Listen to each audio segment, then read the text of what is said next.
Hello, this is Nicholas Briggs, and you're listening to the Sirens of Audio.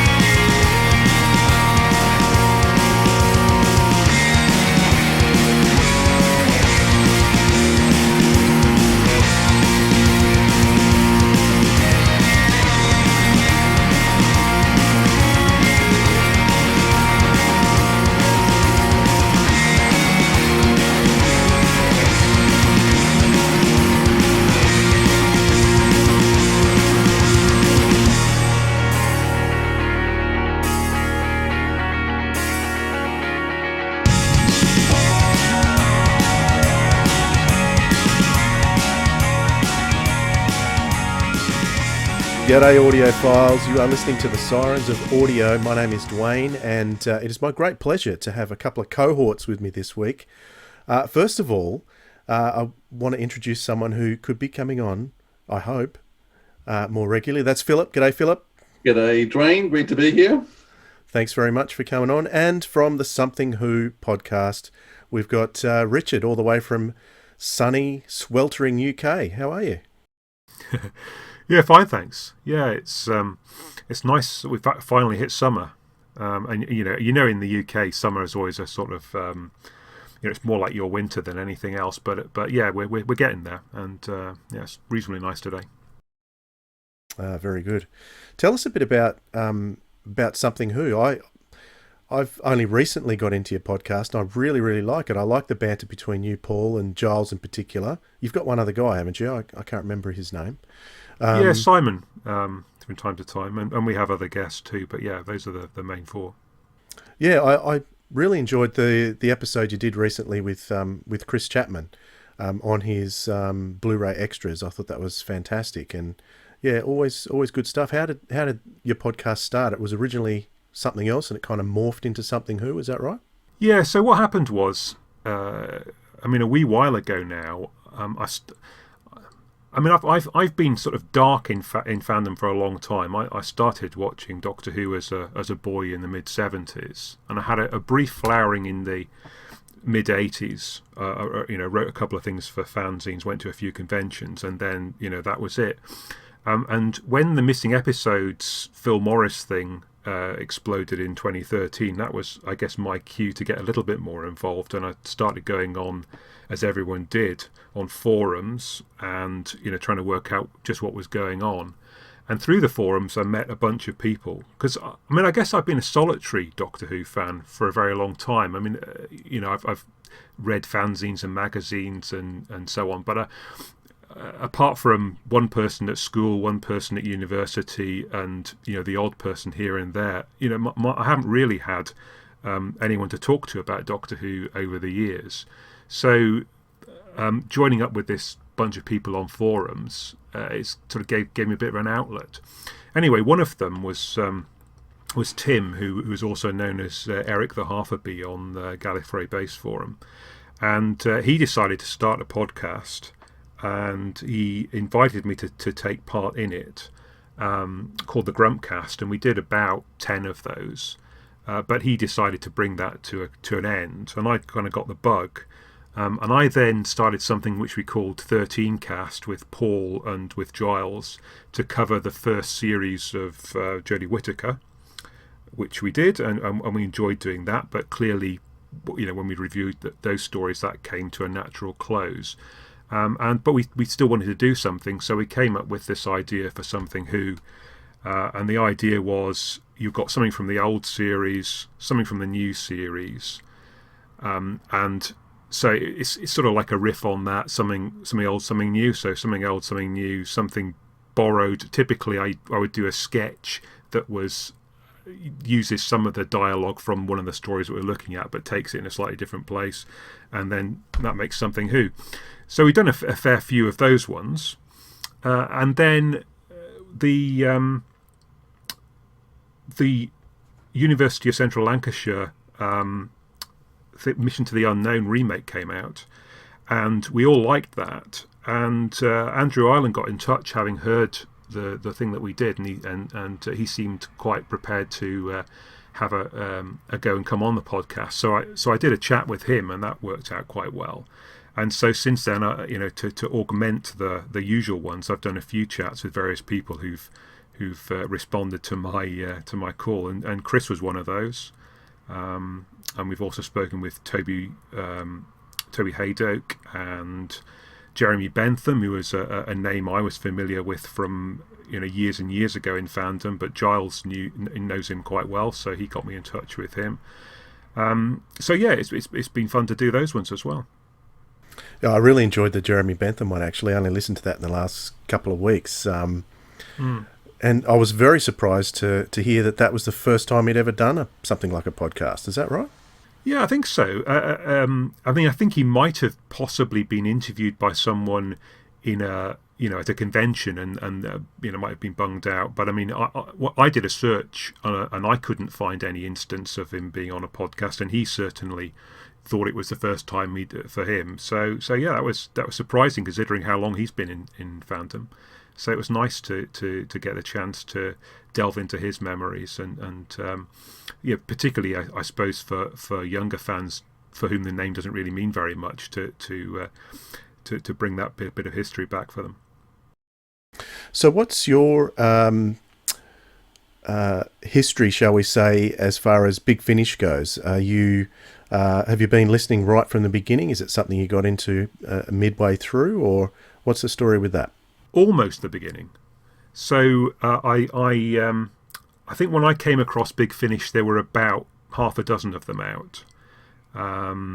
So it would have been probably either late 99, early 2000, something like that.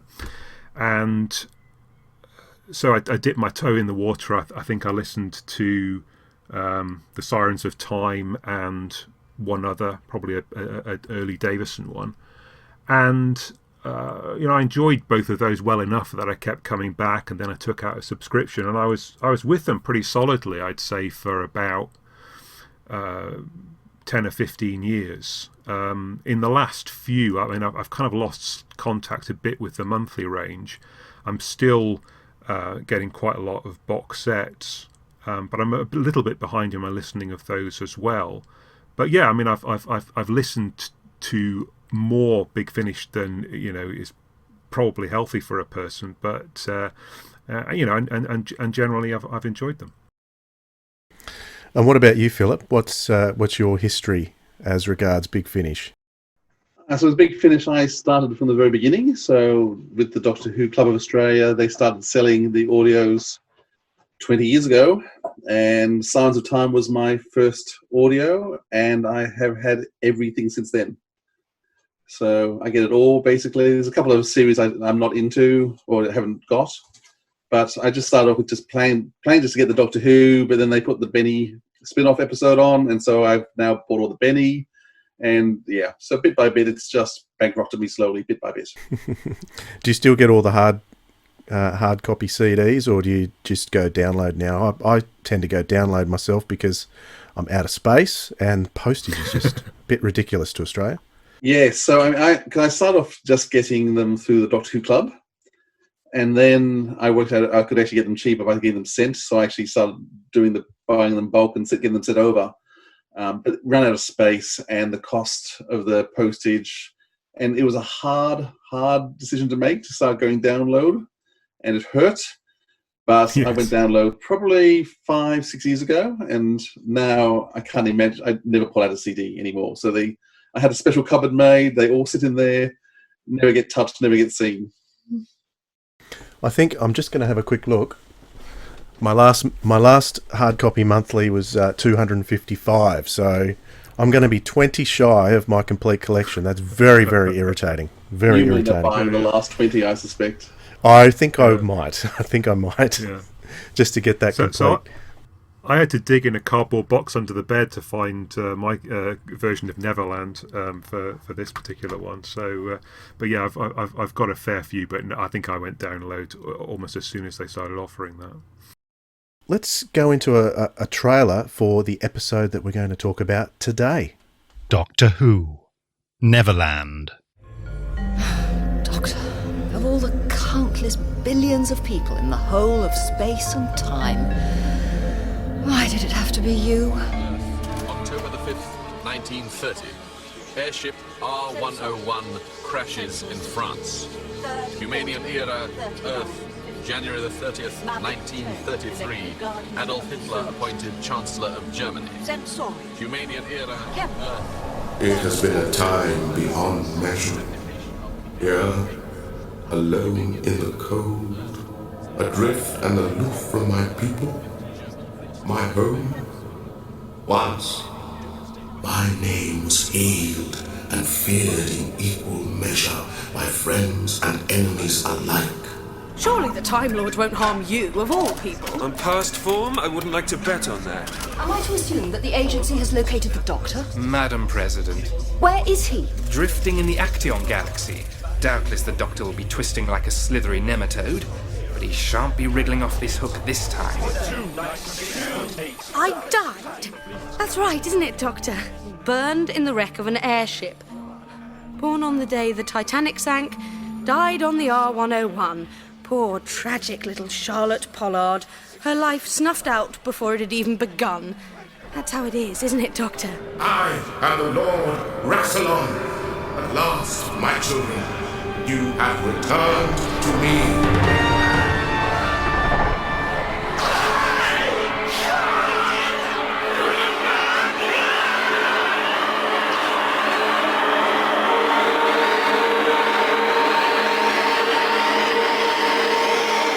Okay, Richard, that was Neverland. That's your pick for this episode. Why Neverland? So I picked that one because it's the culmination of a 2-series run early in the 2000s for Paul McGann's Eighth Doctor in Big Finish. And I guess the reason that I picked it was, both because I enjoyed the story, but also because for me that was, an important time with Big Finish, in that for most of the other Doctors, their stories, although there've been some good ones, all of the other Doctors that they'd done, they were sort of filling in the past history. But for these ones, this was Big Finish actually taking the story of Doctor Who and making it its own. And it really was, at that point in the early 2000s, it was the new show as far as I was concerned. And I liked the way that they were taking it. Both of these series, but in particular this second series, of which Neverland is the end, was something that I really enjoyed listening to. And I thought it was an interesting and different new angle for the story, and we'll maybe get into some of that later. But yeah, so I wanted to talk about Big Finish and about the time when they were, I suppose, new Doctor Who. Yeah, it was a pretty exciting time, that first couple of seasons of McGann. It was because this was recorded in 2001, so it was a long time before any new Doctor Who would appear on TV. Where was your head at with regards to these seasons of McGann's at the time, Philip? I adored them. The second season in particular, it is just astounding how good the quality of the whole run is. I think every single story is slightly different. It all has a slightly different tone, but it's the forerunner to what the new series was going to be. Because you have an amazingly strong character in Charlie, who is an equal with the Doctor. It's very much the two of them are together as equal leads. And you have this slight unfolding the story in every episode. And so it just builds to a climax. And a bit like the new series, I'm not sure the climax ever quite pays off as good as the lead up to it is. But in terms of each individual story in the second series is astounding. And then the power of Neverland and where it takes you and pushes you for the third season, it's a very clever story. I guess Neverland is the culmination of what was started in Storm Warning 10 stories earlier. So it was like a 2-season arc, basically, that we were waiting for the culmination of. Bit like The Timeless Child, I suppose. That was 2 seasons. But I think we were paid off a little better than we were in Timeless Children. Just in terms of the way it was all pulled together. And it was an absolutely massive massive story. Alan Barnes, if you go through the history of Big Finish, Alan Barnes has a reputation, I think, as far as I'm concerned, for doing majorly complex stories. Sometimes they pay off, sometimes not so much. They're a little bit harder to follow. In this case, I think this is one of his best. Would you agree with that? He does the blockbusters, and I think that's what he's famous for doing the big blockbuster numbers. This is only his second story for Big Finish. So the first one being Storm Warning, would introduce Charlie, and then this one where he takes Charlie up again and takes her and the Doctor to the new plane. So he knows the characters well, and I think you're right. I think what he puts into this story, it's fairly linear in terms of storytelling. But after we've had things like the Darkness story from Nick Briggs, we needed something a bit more linear to keep us. It's a great storytelling, but the elements he pulls in, bringing back Vansel, who's been in 2 previous stories, bringing back Romana, it's the blockbuster. And he not only does wrap up the 2 seasons brilliantly, he wraps up other Doctors and other things that Big Finish has already been doing. And this is only release number 33. So you can see Big Finish is already now dipping into its own heritage to make their stories better. Yeah, I think that first 50 was a pretty epic series of stories under the producer. I can't even say it. Under Gary Russell. The producer. Yes. I was going to say producership. That's not really a word, is it? It is now. Yeah, it's a word now. But yeah, there was stacks and stacks of stuff in the first 2 minutes, like all the references to Cult of Morbius. You've got the Doomsday Weapon. You've got Deadly Assassin references. You've got references to the Apocalypse element. Because I don't know if you got, there was never really an explanation as to how Romana became president, and there still never has been, has there? How she got out of That's V-Space. based on the New Adventure books. Okay. Which I never really followed. So there is actually. I never read the books, but I know from the books. But yes, I mean, he's also got he's got Tercerus, which is from the spoof that Stephen Moffat did on the Curse of Fatal Death. He's got the Dalek Master Plan. And he also mentions comics and other New Adventure books. So they throw in everything for the fan of, no matter what you're a fan of, there's a mention of a planet or a time period for this story. I can't remember, but I think the remake of Sharda had been done prior to this. Is that right? Or was that done after?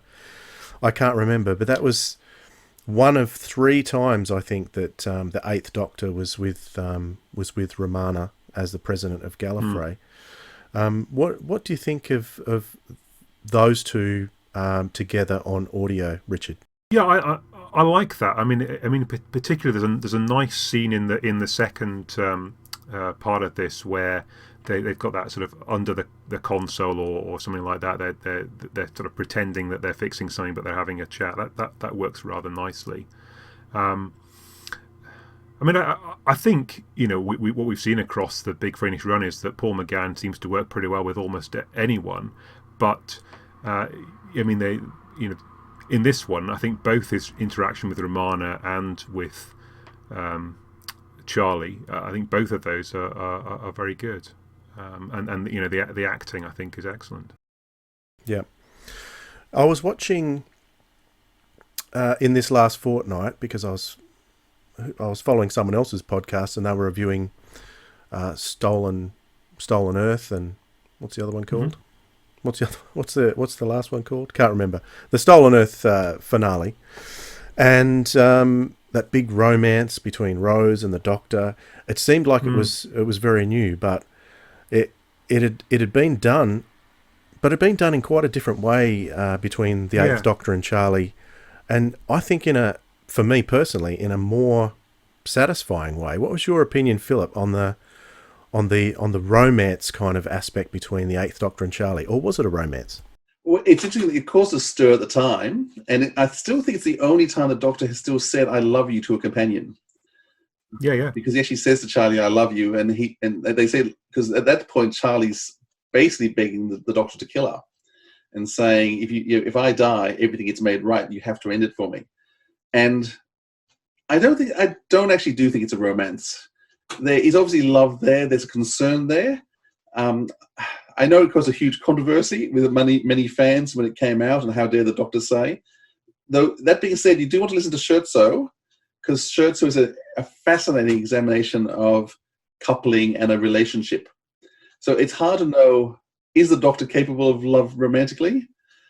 I mean, the next thing that Tane do sort of try with Rose, but once again, he never says it with Rose. It's I don't know. What do other people think?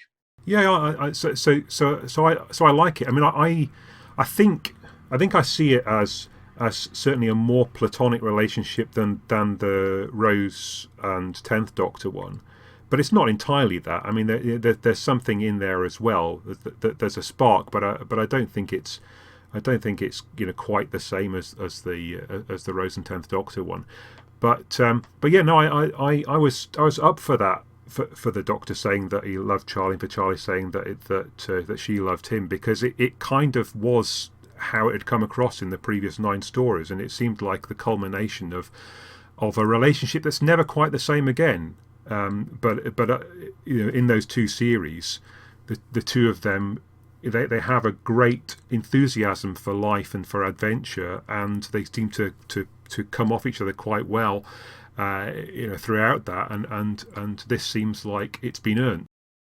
Yes, I agree. It's interesting. They both prove their love through the willingness to self-sacrifice, and ultimately, the Doctor does sacrifice his life for Charlie, and so it's a demonstrated love. So I guess that really is love, isn't it?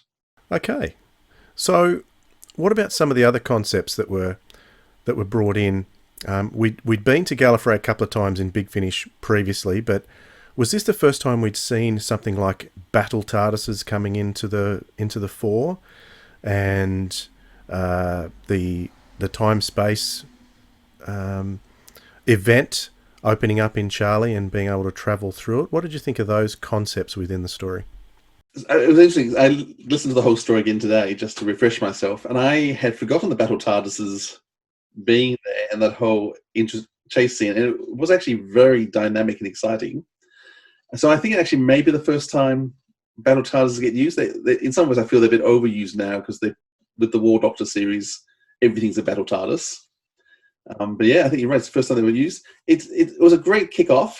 I think what I enjoyed most about the whole intro, I think Nick Briggs's music in the beginning is particularly good, with all the organ music, and you just know it's Gallifrey by the organ starting up.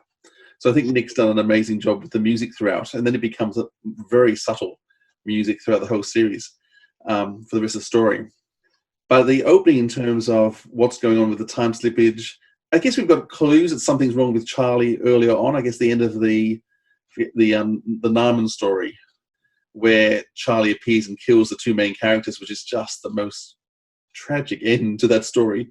2 characters that you actually love and adore, and suddenly Charlie's wiping them out. So we knew things were going to happen, and so it needs to start big. So we're heading into a big realm here, and this is big storytelling. Did this follow on from the Time of the Daleks? Yes. Yep. And Time of the Daleks is still a story I don't quite comprehend. I remember not comprehending it, and I haven't been back to listen to it for a long time. It's one that I skip in that season. What are your thoughts on that, Richard?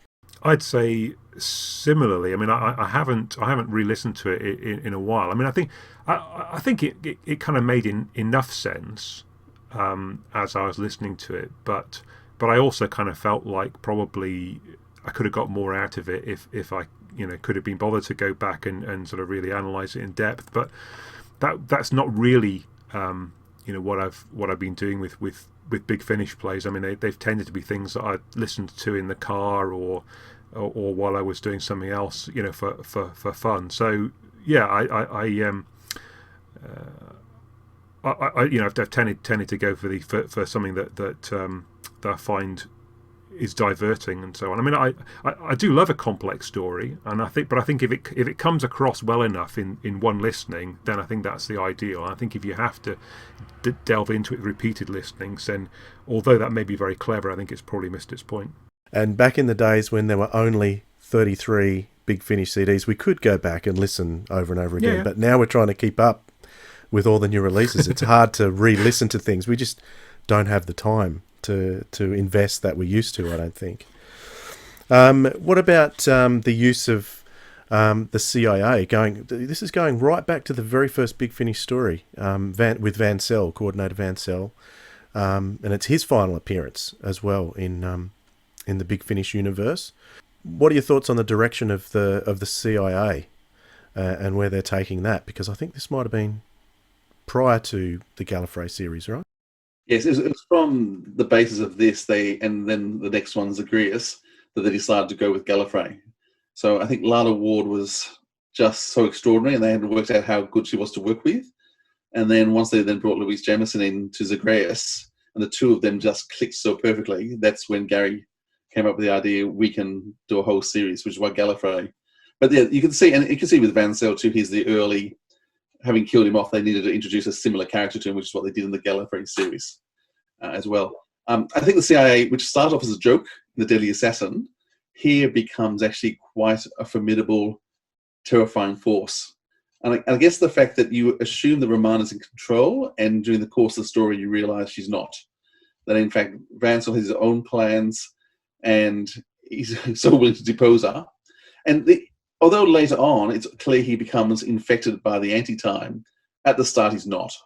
He's actually making choices in terms of his own power play, his own power games. So yeah, it's an interesting take, and with the current CIA that is real, you do kind of wonder where are the power lines drawn between president and power. I do love the those Gallifrey stories, and I think this does set up some of that action that we get later on. I forget how many box sets there were of Gallifrey, but it's sort of 6 or 7, wasn't it? And all of them with something new to say. But here, I think, with the oubliette and with some of the machinations that are going on, we can see that Alan Barnes has got the idea. It's not just harmless tinkering. That there's actual Time Lords being wiped from history. So there's some pretty serious internecine stuff as well as interfering with other civilizations. The cover actually of the CD is actually quite stark, because all those shadows are representing all the dead Gallifreyans, and just it's a very stark image of the war-torn land in some ways, of how many people have died, how many people are actually on this planet who've been just disappeared. It's a very bleak concept, the whole you displease us for some reason, getting drunk and saying more than you should to someone, and suddenly you're taken out of all time. So yeah, Alan Barnes has had a lot of fun with his bleakness. One interesting cast choice, and I cannot remember from Dalek Empire, because I know the Dalek Emperor was in Dalek Empire, but in Neverland he's not voiced by Nick Briggs, which I think is very interesting and, dare I say, refreshing. I had to go look up to see who it was, because the Dalek Emperor started speaking and I went, that's not right. My ears is so tuned now to Nick that I immediately realized, and I actually went to the cast. That's when I went to the cast list to see who was in it, because it wasn't Nick. And Alistair Locke does lots of different things now. He's Zen and Aurak in Black 7, right? Yeah. So and many other things as well. I think he was involved. I did a show recently on Caldor City, and I think Alistair Locke was involved with that, with the sound design on that. So, he's been involved a lot throughout the years with audio. I'm assuming Nick probably just wasn't available on the day. Oh, yes, because he didn't direct this one. No, he only directed one of the season. He probably just wasn't available, and so Alistair was actually running. Because I did a bit of reading up, because it actually was 18 months after it was recorded, came out. But Alistair Locke, who was doing the sound design, left it too late, apparently. So that 2 months before it was due, it still wasn't anywhere near ready, because Alistair was supposed to be doing the music as well. And that's why Nick was brought in to do the music. And every episode, because it's really long, I think it's an hour, it's 144 minutes rather than 120. And that's after they cut out 2 cliffhangers, they cut out the music for 2 cliffhangers, they had to cut scenes.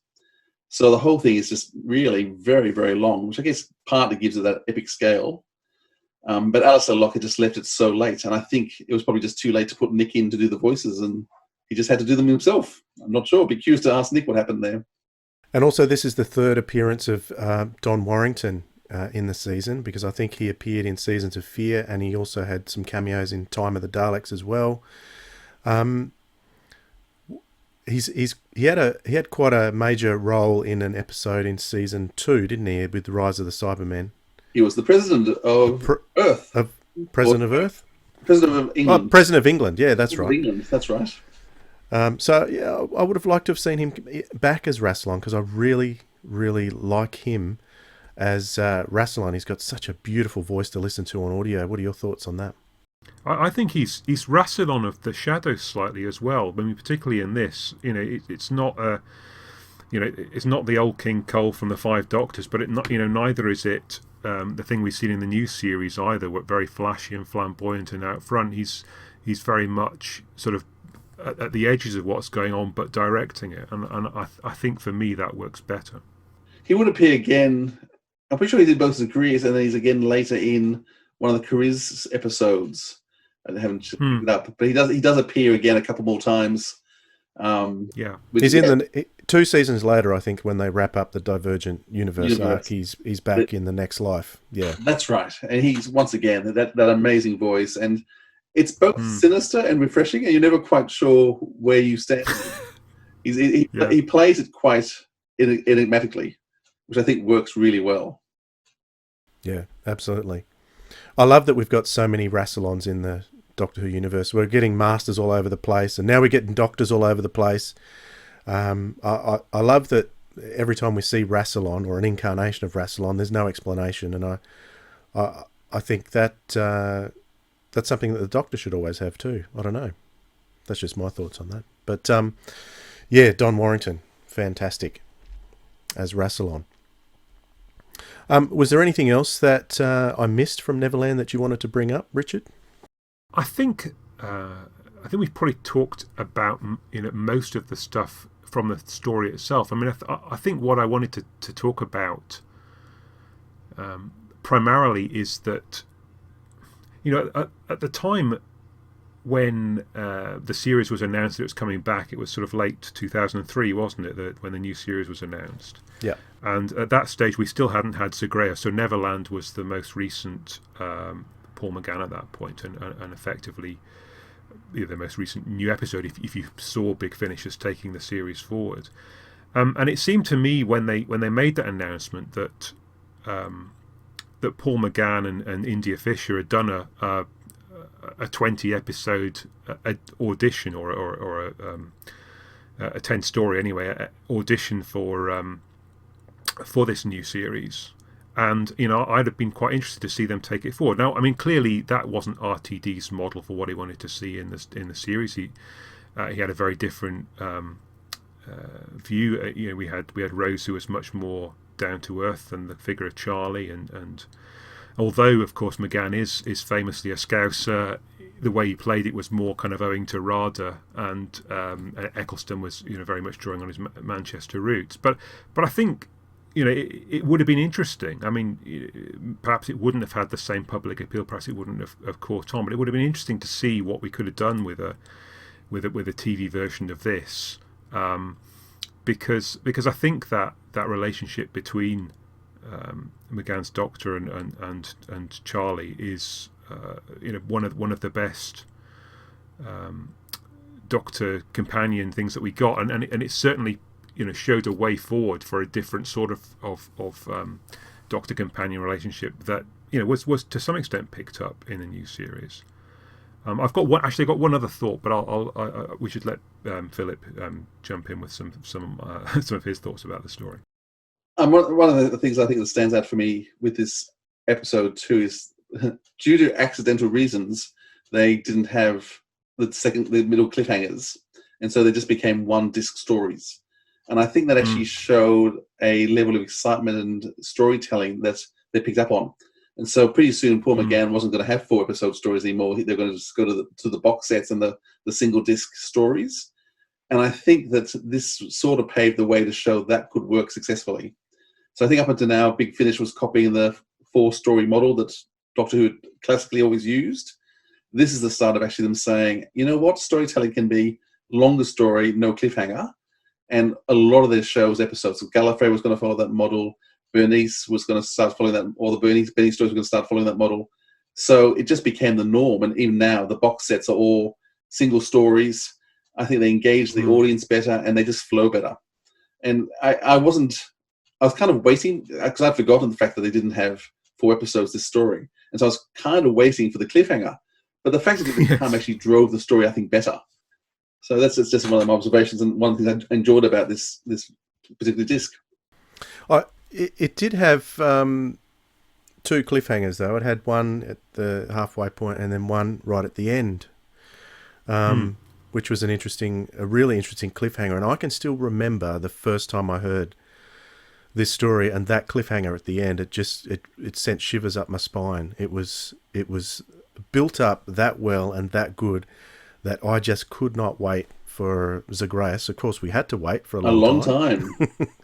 And I'm one of the ones who, when I heard Zagreus, I was a little confused, but I ultimately really enjoyed it.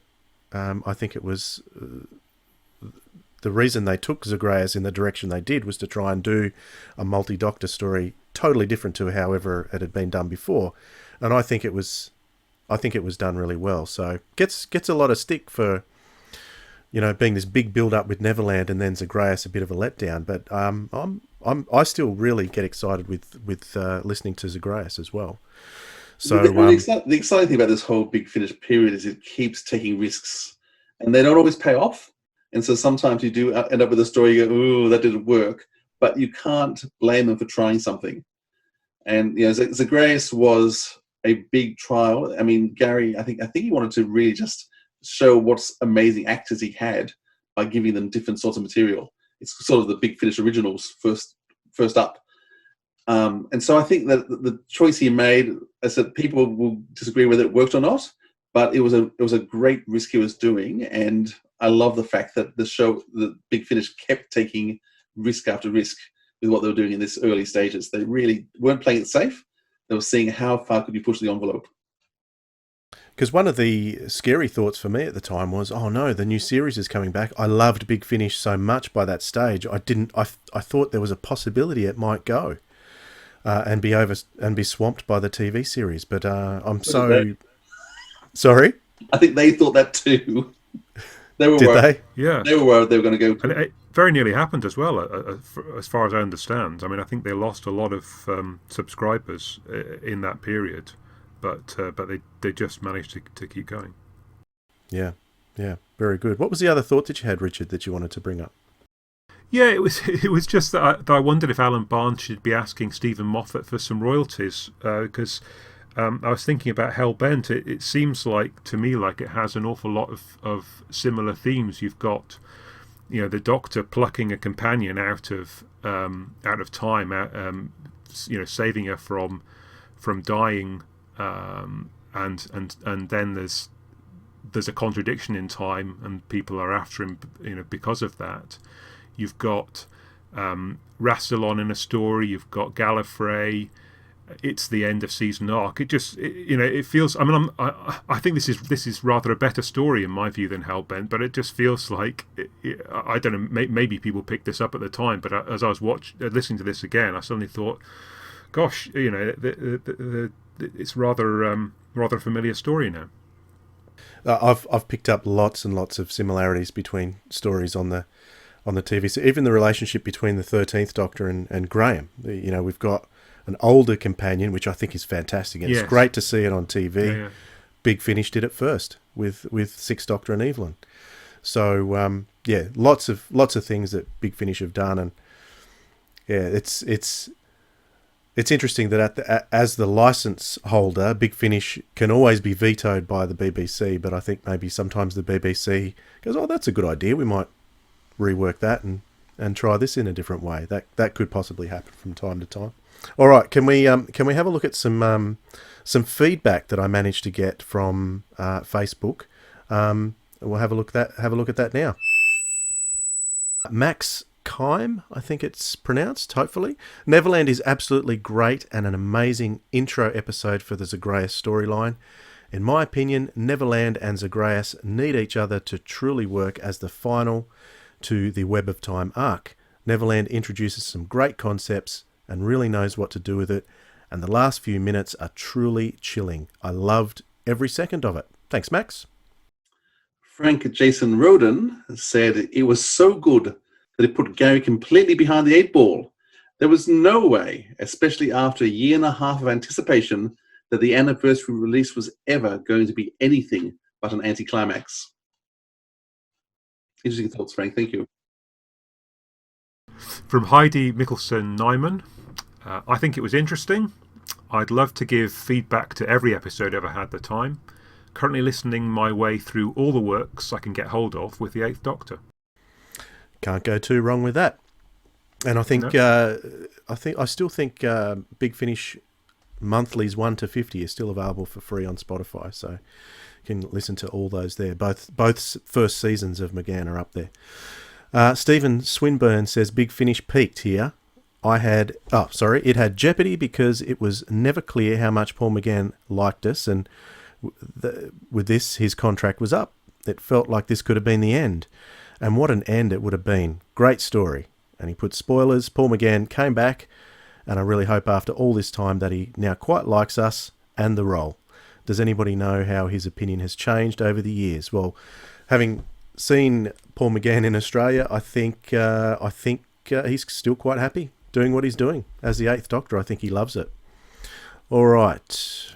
There was a lovely interview that Paul McGann did. I think it was released by Big Finish, where you sort of hear his Liverpool accent coming through rather more strongly, and he very much described how he'd sort of been very unclear about whether it was something he wanted to do at the start, but he'd really fallen in love with Big Finish over the time.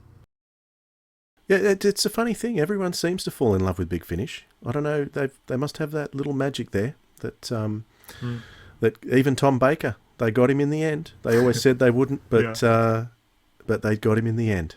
They get them, they want to keep coming back, don't they? That's it. So Tony Blacklock said, one of the most emotional pieces of Doctor Who I've ever experienced. Yeah, I agree with that. Yeah, me too. Who was next? Oh, you're next, Richard. Yeah, so Gil Pascal. In all honesty, it blew me away. One of Big Finish's best.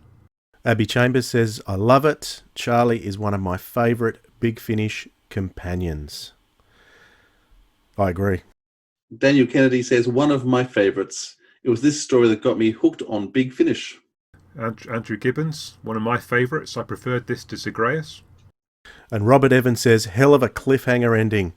And it seems to be across the board that that this is universally loved. It's one of the best. However, whenever people say, what should I listen to from Big Finish, they always say Chimes of Midnight, Spare Parts. I think Neverland's a bit overlooked, but the consensus seems to be that everyone loves it. Indeed. I mean, it's an amazing series because, I mean, as you said, Chimes of Midnight is in this year. Yep. There's Neverland, there's Spare Parts. Invaders of Mars, which I think is totally underrated. I think it's one of the funniest Big Finishes that they have ever done. I laugh. I think it's very overlooked. It's a fantastic comedy. It's great. Yeah, really good. Mark Gaddis is just amazing to have running that, and it is. Yeah, I laugh all the way through it. I don't think people get all the humor. I think that's why it's overlooked. So yeah, I think you're right. I think this was one of the great years for Big Finish. As you say, Spare Parts followed this quite soon after, and that was a loved one for good reason. Very good. Well, on that note, I'd want to say thank you very much to Philip for coming on for the first time, and also to Richard from Something Who. How can we look you up on the internet thingamajiggy? Well, I'm delighted to say that if you stick the two words something and who into a search engine, it does find us quite easily. So that's one thing you could do. Our our podcast is on Podbean host, so if you go somethingwho.podbean.com, you find us that way as well. And I absolutely wouldn't recommend that you start with episode 1 and continue onwards, because we're not that kind of podcast. I think if you pick a story that you like, that we've talked about, or if you pick maybe one of the people that we've spoken to that interest you, then and get in that way, and then you can do what you like afterwards. But rather like Big Finish, the more episodes you do as a podcast, the more impossible it is to catch up on everything, and I wouldn't put yourself through that. Thank you so much. Yeah, I would definitely recommend the Jeremy Bentham and Chris Chapman interviews. They were fantastic, absolutely fantastic. And if you want to have a bit of a chuckle at a sketch, every episode at the intro you do a sketch, don't you? Are you the head writer for those sketches, Richard? Yeah, ironically, because of course Paul Morris is a writer, and actually, Giles is a writer of astronomical and sort of physics books. Paul is a writer of plays, but it's always been a thing that I wanted to do was write comedy. So it's my little opportunity for that. I meant to get you to write us a sketch for today, but I ran out of time throughout the week. But maybe next time. Yeah. I'd be very happy to come back, sure. All right. Thanks very much, guys. Really appreciate it. We'll catch you next time on the Sirens of Audio.